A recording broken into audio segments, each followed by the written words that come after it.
Well, that's really up to us. The masters of the universe, as they call themselves, are busily at work right now, as they always are, to try to ensure that the outcome of the crisis will be in their benefit, even more harshly in their benefit. And the question is whether other forces can mobilize to counter and overwhelm them.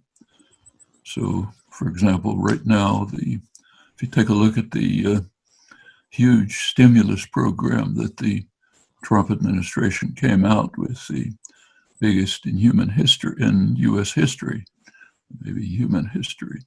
It has some good aspects, but overwhelmingly, it's being directed to the needs of the corporate sector, the finance, and so on. They're, you know, eating at the trough the way pigs do.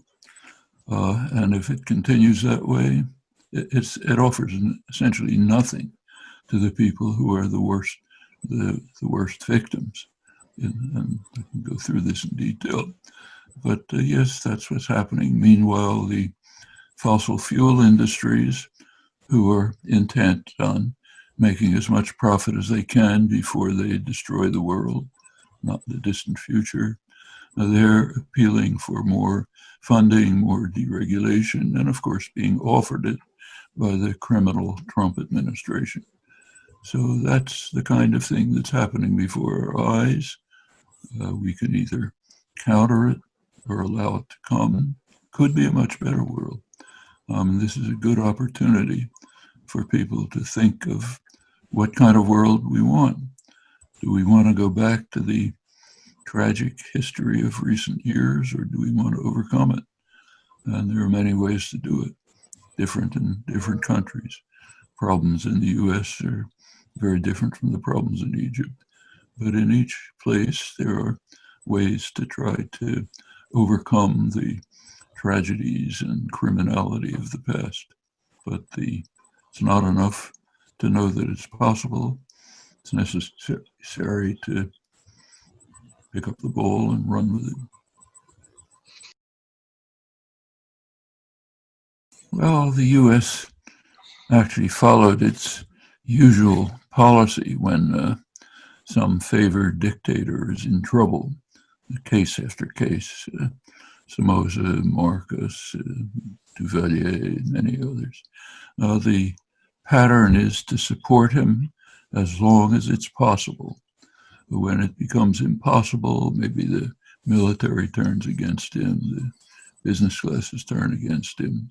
And then what you do is claim that you were always opposed to him, send him off somewhere, you know, island in the Red Sea in this case, and try to reconstitute the same system as best you can. So that was what was tried. There were very serious problems internal to Egypt, which you can't attribute to the United States, and it ended up with a vicious dictatorship, maybe the worst in Egypt's history, which the U.S. strongly supports and the business world strongly supports. They flock to Egypt for economic conferences to see what they can gain from robbing the people of Egypt at a desperate point. But that's what you expect. The question is whether there will be means to counter it. And there can be in the United States and in Egypt. It's very hard to find a coherent strategy in the chaos of the Trump White House, but you can detect something. The thing that comes out clearest is the effort to construct an international of the most reactionary states and use it to be the base for the next phase of U.S. imperial interests.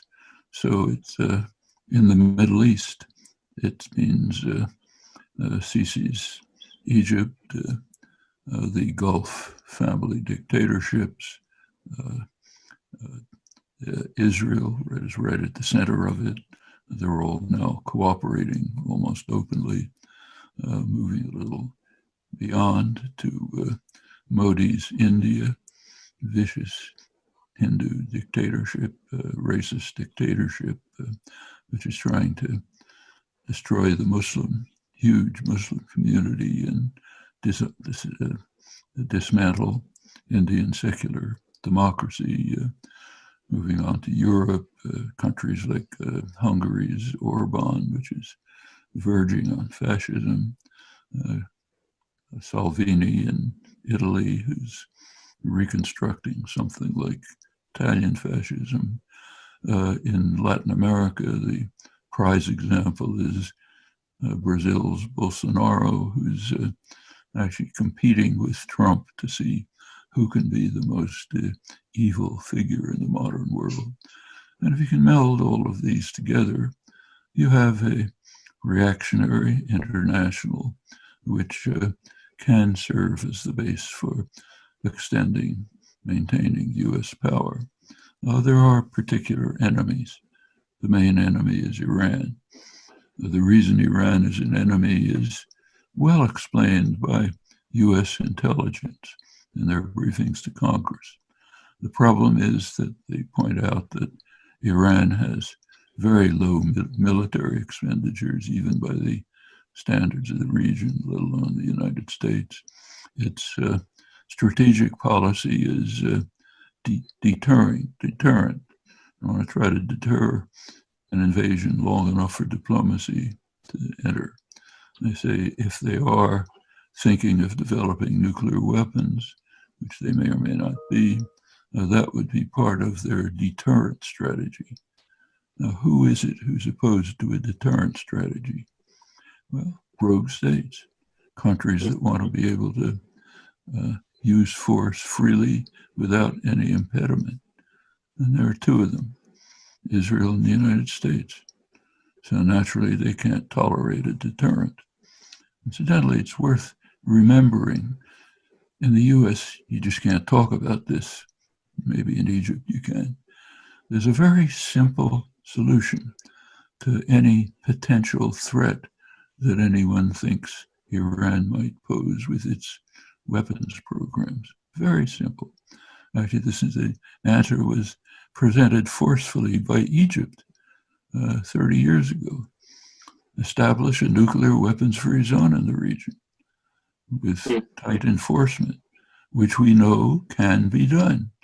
It's just been done, in fact, in the case of the joint agreement, the recent agreement with Iran on nuclear weapons, which Trump tore up, was working very well, intensively monitored.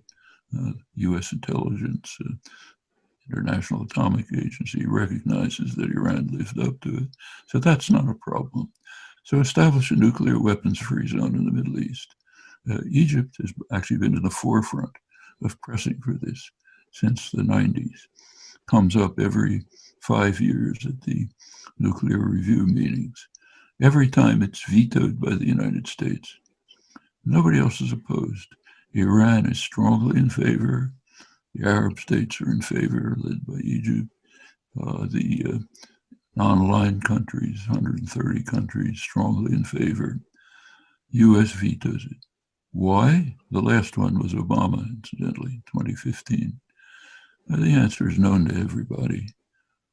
The U.S. does not want Israel's nuclear weapons system to be inspected.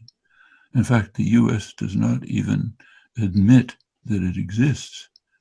The U.S. says it doesn't know whether it exists, which, of course, total nonsense, obviously, And there's a reason for that.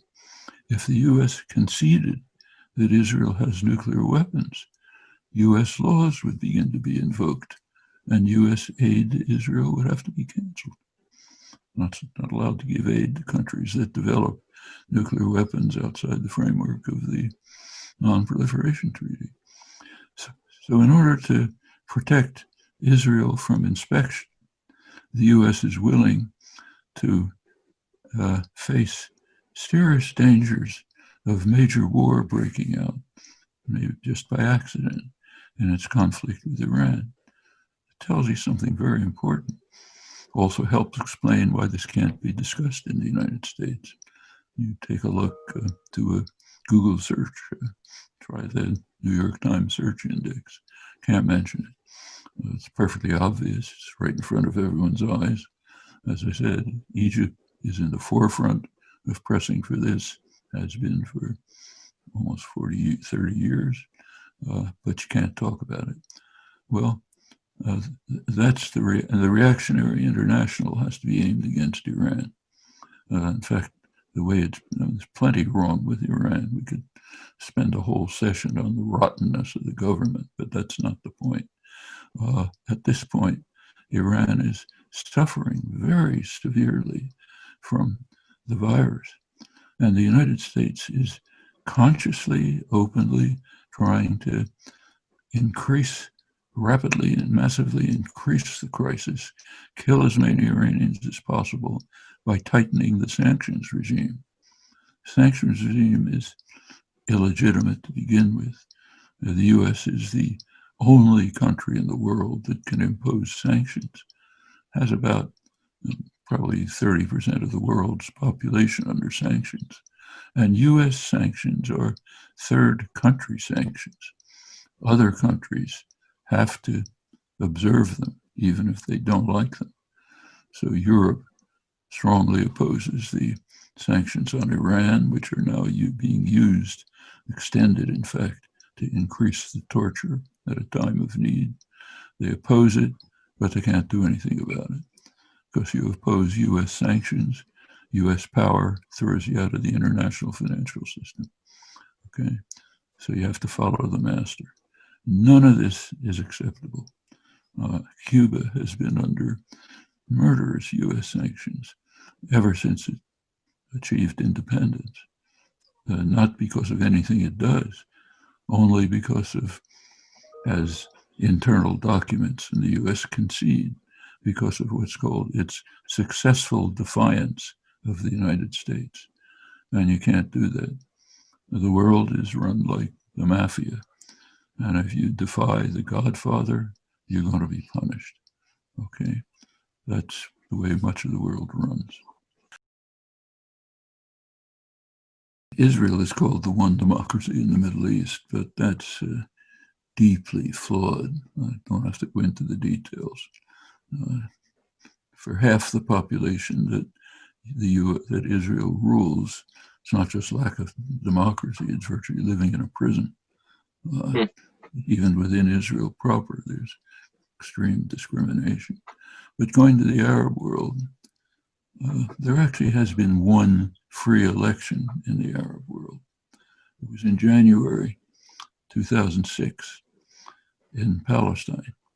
First free election in the Arab world, carefully monitored, recognized to be fair and free. What was the result? The result was that the United States instantly began to organize a military coup to overthrow the elected government. Israel increased its terrorist activities against Gaza, imposed harsh sanctions. The European Union, to its shame, went along. The problem was that the wrong people won. And an election is only fair and acceptable if your candidates win, from the point of view of the powerful. Wrong candidates win, you destroy it. So that's the one free election. Lebanon has semi-free elections. The confessional system that was left by French imperialism strongly impedes the growth of genuine democracy. Elsewhere, you find bits and pieces, limited forms in Kuwait, nothing much. It's mostly dictatorships. The Arab Spring was going to break with that. No, I don't think the Arab Spring is dead. I think it was beaten back, but the forces are still there. I suspect they'll rise again. It's a long process. The person who's maybe described this best, as far as I know, is Gil Ashkar, Lebanese origin. He teaches at the School of Oriental African Studies in London, who's right away at the time of the Arab Spring said this is a very important step, but only the first step to a long process of breaking down autocratic institutions, culture of subservience. Many steps have to be taken, but they can be taken. It won't win in a minute, but it can over time. And the recent uprisings in Egypt are another indication of it. Labor activism is another indication. Tunisia has somewhat escaped the repression, but I think there are enough. You can even see it in the family dictatorships, like in Saudi Arabia. The younger people are pressing for an end to the worst imposed discipline of the, Wahhabi clerical leadership, and they're making some inroads. So it's a process which could go on. Unfortunately, there isn't a lot of time unless serious steps are taken to reverse the growing environmental crisis. Most of the regions are going to be unlivable, literally. You won't be able to survive, so it won't matter. Same with South Asia. There are really desperate problems that have to be dealt with, and there isn't much time left. Aramco can't continue poisoning the environment. If it does, there won't be any Aramco. You won't be able to live there. These threats are much deeper than the coronavirus threat, which is bad enough. And I should say, I don't think we've come anywhere near seeing the severity of that. It hasn't yet hit the poor countries of the world, where it's going to be a disaster. I mean, in the deeply impoverished slums of Egypt, say, you're not going to be able to wash your hands every 15 minutes or sequester yourself isolated from others. And that's duplicated all over the world. That's going to be an utter catastrophe. And what's happening shows a degree of sadism that's difficult to describe. So this, for example, a shortage everywhere of ventilators. All the countries are trying to get some share of them. They can't. The poorer countries, even relatively rich countries like Brazil, can't get them because they're being outspent by the rich countries who want to take them all for themselves. If hundreds of millions of people die elsewhere, it's none of our problem. I mean, this sadistic, anti-human behavior in a competitive environment shows you that, we're living in a really sick world. It's even narrower. I mean, take, say, the European Union. It's called a union. They're showing how much of a union it is. The rich countries like Germany have the virus pretty much under control. Right next to them, a couple miles away, the epidemic is raging. Does Germany help? No, not our business. Not only does Germany not help, it's blocking the effort to create Eurobonds, which could be a basis for helping the poorer countries. No, we just are in it for ourselves. If a couple of miles across the border and people are dying, not our problem. Fortunately, the ones who are suffering in northern Italy can turn across the Atlantic for help from Cuba. Cuba is showing the one example of genuine internationalism, sending doctors aided by medical supplies from China to the most areas that are suffering the worst. That's been going on for many years. Cuba was largely responsible for the liberation of Africa, and Black Africans know it. When Mandela was released from prison, the first thing he did was praise Castro for his contributions to the liberation of Africa, beating back South African forces in Angola, laying the basis for the freedom of Namibia, undermining apartheid in South Africa. Internationalism and selfless internationalism costs them a lot. They don't get anything from it. When there's a terrible earthquake in Pakistan and villages are destroyed and people are dying, Cuban doctors go. When the coronavirus is devastating Italy, Cuban doctors go. So genuine internationalism is not impossible, but it's necessary to rise to the level of civilization and culture of the countries that do it.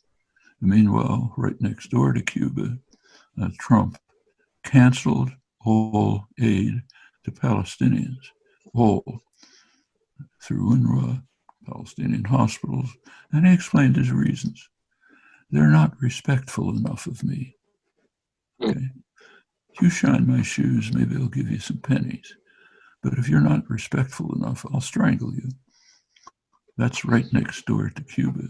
Now, there's a little difference in the power of Cuba and the United States. I don't have to go into that.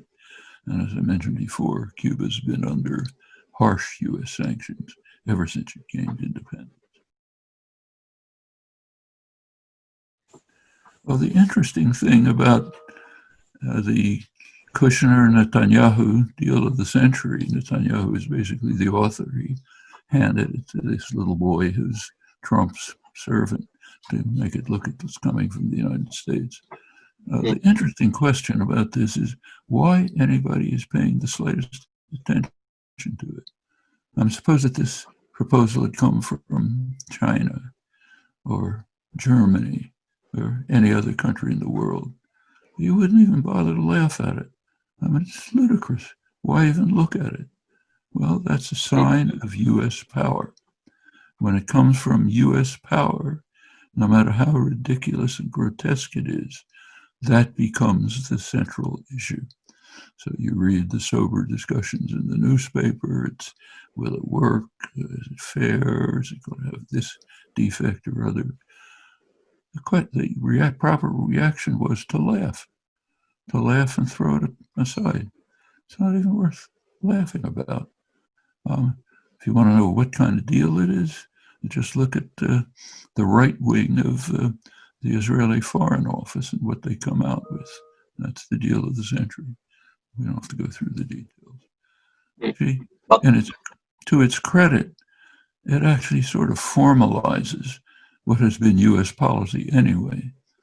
So if you look back at U.S. policy over the last 50 years or so, it's been basic. Israel's had a very definite policy, clear policy, to create a kind of greater Israel, which will incorporate every part of the occupied territories that's of value to Israel, connect it to Israel with vast infrastructure projects, leave aside the areas of heavy Palestinian population concentration. So Israel doesn't want Nablus. You have to maintain what's called a democratic Jewish state, meaning not too many Arabs. So the Palestinian population is left out, but everything else is taken. And the remaining Palestinian population is divided into literally hundreds of enclaves, small enclaves, virtually unlivable people, farmers separated from their fields, checkpoints all over, impossible existence. Hope is maybe somehow they'll leave. That's has been the policy of every Israeli administration, including the so-called doves like Shimon Peres, who was the one who advanced settlement deeply into the West Bank, what Israel calls Judea and Samaria. Well, the U.S. has sort of sat by and funded this. Every once in a while they say, we don't like it, please don't do it, but then fund it. Okay, now it's out in the open. That's our policy. So to Trump's credit, he brought out the policy in its sheer ugliness and sadism, which fits his character and view of the world. So now it's there for everyone to see. But aside from that, the deal of the century doesn't even merit a moment's comment and attention. China is a growing society, but it's a poor country. It's not like the United States. You take a look, say, at the UN Human Development Index. It's about the best measure we have of the health of a society. China ranks around 90th, India around 130th. I mean, all this talk about China and India taking over the world is sheer paranoia. Take a look at which countries can impose sanctions. One, the United States. Which country has almost 1,000 military bases all over the world? The United States. Which country practically outspends the rest of the world, comes close to it in just military spending? The United States. Which country has extraordinary advantages that no other country begins to share?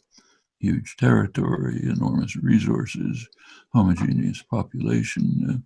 Once they exterminated the native population, it was free for Europeans to take over. The economy for a century was based on slavery, which created the worst system of slavery in history, created the basis for the modern economy. Remember that cotton was the oil of the world up until the late 19th century. Britain prospered from this, the United States, others. Finally, right now, there's no other country that begins to have the advantages of the United States. I mean, it happens to have to be a highly business-run society to an extraordinary extent. So that has its impact on the nature of the society. So if you look at OECD, the rich countries' measures of social justice, the United States ranks practically at the bottom, next to Mexico and Greece. You look at the health system. One of the problems now, the U.S. health system is a disaster. It's twice the per capita cost of comparable countries, some of the worst outcomes. Right now, it's suffering severely because under the neoliberal regime, it's been following a business model. Business model means no spare capacity. You don't want to waste money on having an extra bed in case something goes wrong. So the business model of what's called efficiency, no spare capacity, just enough to get by in normal circumstances. And that's not so great, as plenty of people, including me, can tell from personal experience, but at least it kind of works. If anything out of the range of normal happens, you're out of luck. In fact, if you look more closely at what's been happening, it's almost mind-boggling. So take ventilators, which are right now the bottleneck of the system. I mean, doctors and nurses have to make agonizing decisions as to who to kill today because there aren't enough ventilators to go around. Why? Well, there's a long history, but let's just take Trump. In January, it was well known worldwide that there's a major serious epidemic, maybe pandemic coming. So what did the Trump administration do? It was shipping ventilators and other masks and other equipment out of the United States to China and other countries. That went on until March, when finally Trump recognized, look, this is no joke. So they started importing the same ventilators and masks from China. And for the manufacturers and the middlemen, the shipping industries, it's wonderful. They made money sending them out, making money bringing them in. Now, this is the kind of thing that goes on. It's, in fact, if you want to really see a clear case, clear illustration of the mentality in Washington, take a look at the budget that came out for the next year, budget proposal, in mid-February, when the epidemic was raging, no questions about it.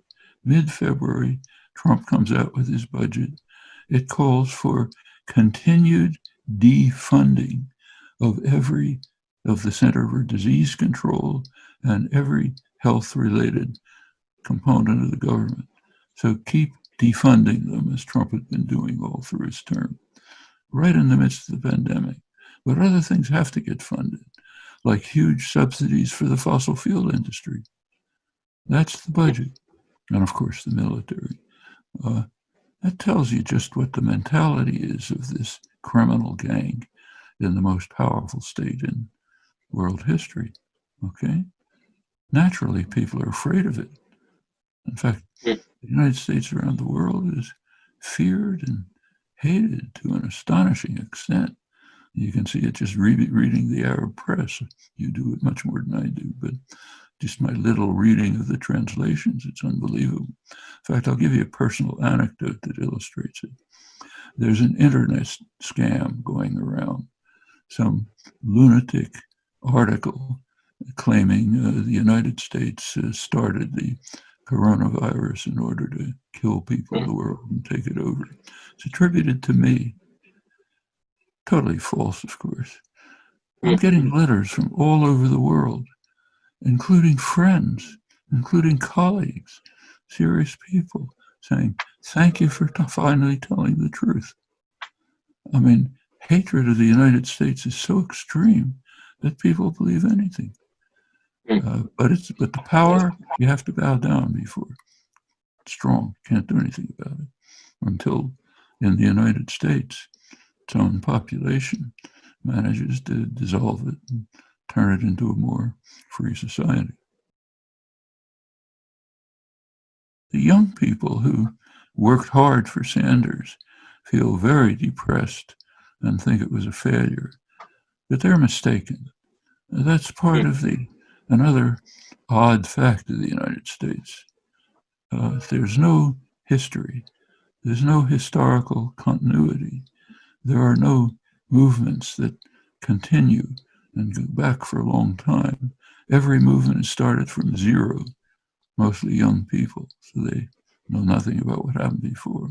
You take any serious social movement, abolitionism, women's rights, Arab Spring, anyone, they go forward. They suffer setbacks, but they don't quit. They don't give up the first time you have a setback. You go on. Now, in fact, Sanders's campaign was an enormous success, a lasting success. He changed completely the arena of discussion and even policy formation in the United States. Crucial things that were regarded as ridiculous a couple of years ago are now in the center of attention. Universal health care, free higher education, workers' rights, decent wages. It's all in the center of attention, mainly because of him. That's a tremendous success. He also did something else. He showed you can run a political campaign successfully without relying on private wealth and corporate power. That's a break with a century of U.S. political history. These are great successes. You can build from them. You don't have to go home and cry, you know. And I think much of the same is true of the Arab Spring. It achieved a great deal, brought people to understand, yes, there are things we can do. So let's do it despite the harshness of the dictatorship, and much worse than anyone faces in the United States, of course. Well, Sanders made it clear, he was in his withdrawal speech, that the movement is not ending. The campaign is ending because of many circumstances, but the movement is going on. And it's up to mostly young people to put some flesh on those words, to make them real. Can be done. If it's done, it could be a much better world. But I'm afraid I have to go off. I have another interview coming in a minute.